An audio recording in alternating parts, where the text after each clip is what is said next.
So Ulpanετ지온 was the first ulpan in Israel.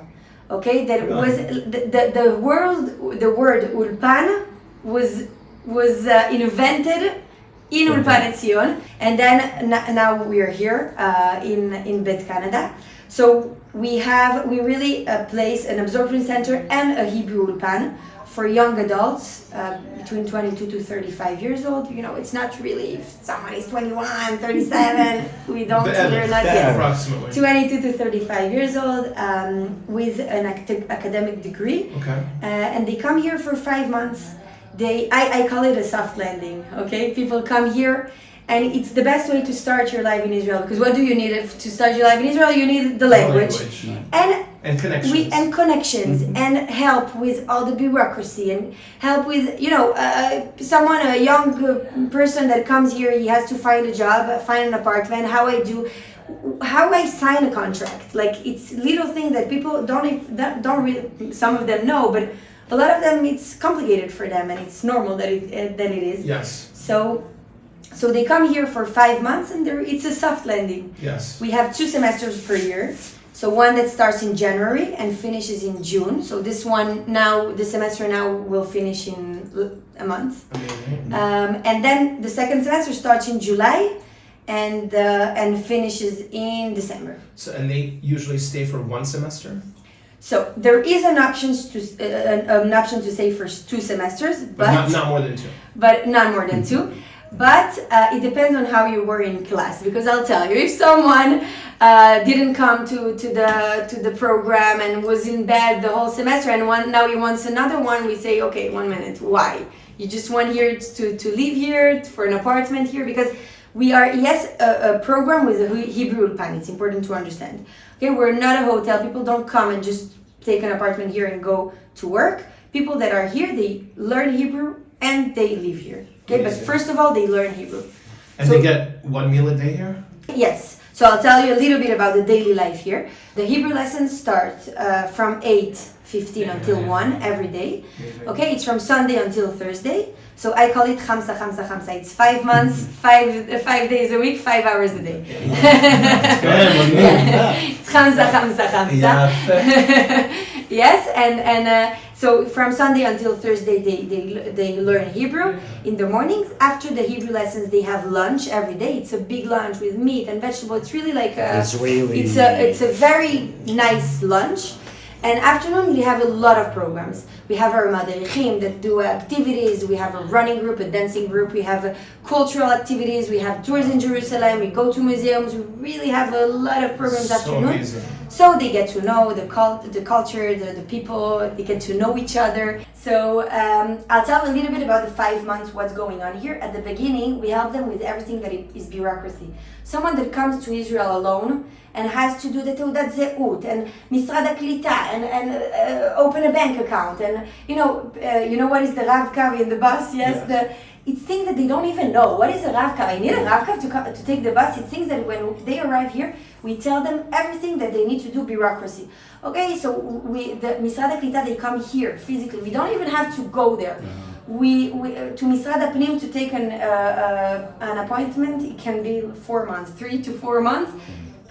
In 1 week they have an appointment. He thinks that it's much easier. Everything that is bureaucracy, they come here and we give them as like a magash za'av. How do you say it in English?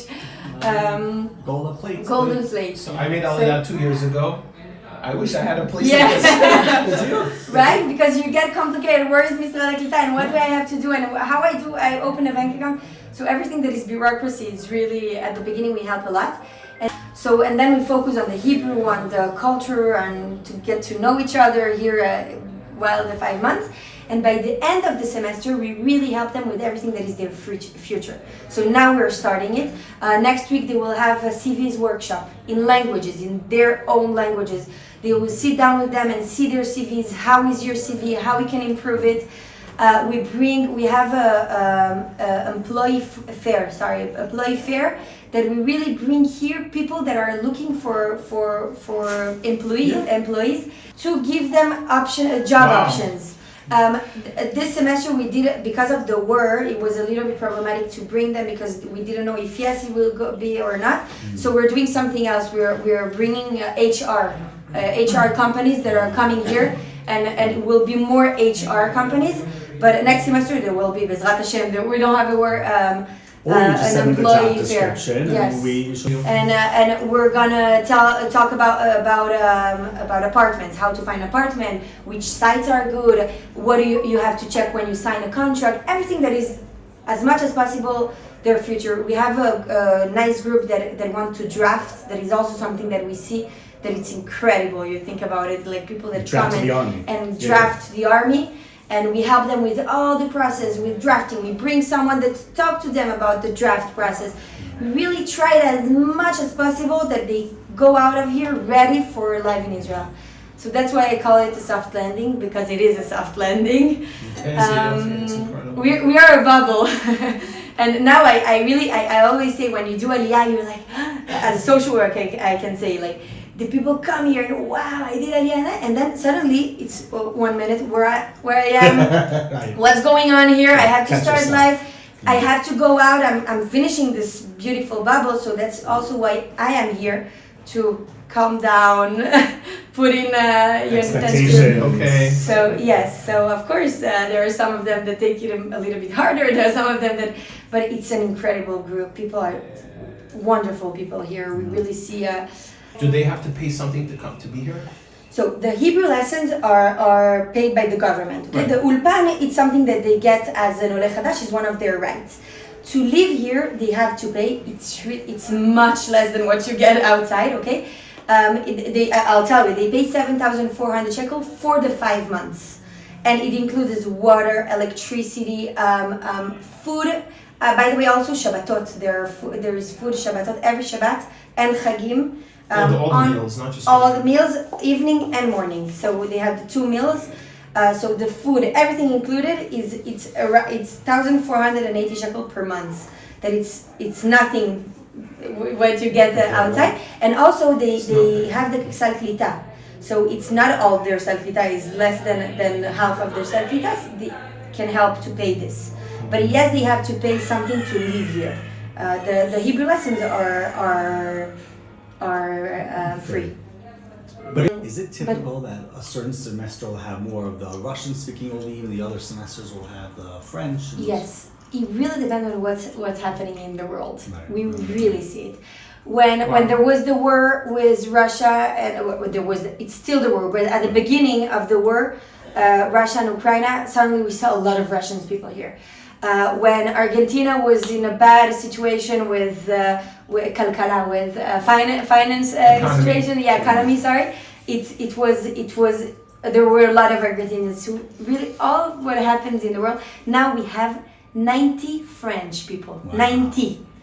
Wow. 200 Olim. 90 French. Are French. It's crazy. It's like almost a half. It's a lot of French. Baruch Hashem. Baruch Hashem. Wow. No problem. I'm Wow. just saying, but it's really the anti-Semitism. We see a lot of English people coming here now because England is hard now for the Jews. So really, it makes a lot of difference. Yes, What's the most people you can have living here? The maximum 250. of everything? Yes, but we have also other programs that live here but are not a part of UlpanEtzion of Jerusalem. We have a Masa program that has their own program, but they live here. So yes, we help also other programs, but now we have 200 Olim, that it's a big semester. So It's how do they incredible. get in? In other words, I'm sure there's a lot of demand for this place, Bikush, Right.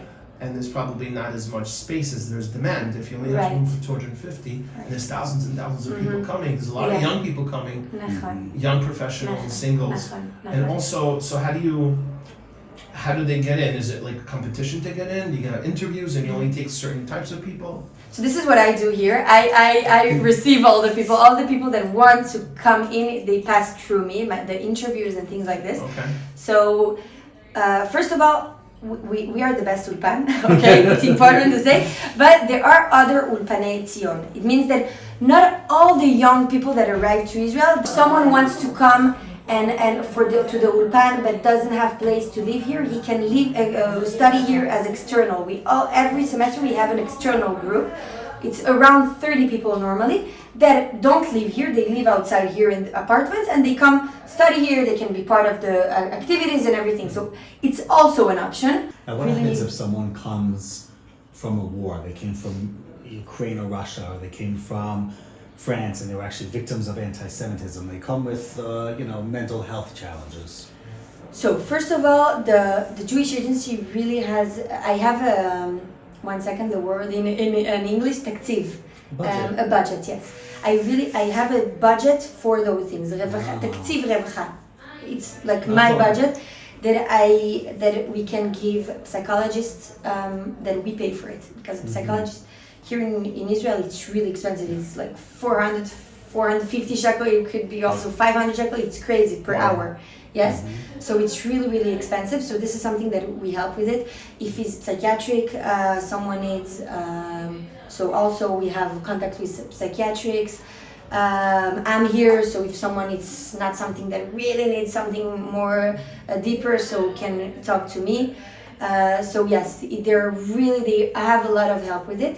And also I have to say that it's a lot of culture. It's incredible as someone that works here, and you have to understand at the beginning, okay, I'm from Brazil and Switzerland, so I understand a little bit of the culture, and I'm married to an American, so I can understand more. But let's say the Russian culture, I don't know it. So when I arrived here, and I arrived here 5 years ago. I started working here. So 5 years ago I arrived, and I was like, 1 second, but the Russian people, they came from a war, they have to talk, and you push, but you see that it's not, there is a lot of culture things there, and you have to come really, so it's not only the Russian people, also the South American is something, and American is something else, and the French is something else, and you really have to learn the culture and how to lagesh it, how to approach to all those things, and it's interesting. It's a world. It's mamash a world. It is a world. That's wonderful. Yes. Wow, incredible. What a great. Yes. What a great job you have. Yes, Baruch Hashem, I'm Baruch blessed. Hashem, you're very blessed, and wow. And this is all through the Sachnut here. This is a full Jewish agency program. Baruch Hashem. So we do get some budgets from the government, but the majority of our budget comes from donors and philanthropy. Wow. Incredible. And you see the place, and Ziva works very hard to renovate the place, because this building is 50 years old. It's really, so you can ask Midjin, when she arrived, the elevators were horrible. When I was pregnant, I didn't go to the elevator because I was afraid of the elevators. And today we have brand new elevators. It things that the process of changing the place, and also the lobby that is all renovated, is things that weren't like this. And the miklat roof, the miklat was, it was not nice to go in, and now it's the best place of the 200 young golim a year getting this incredible experience. The best idud aliyah we could do is they're going to tell their friends.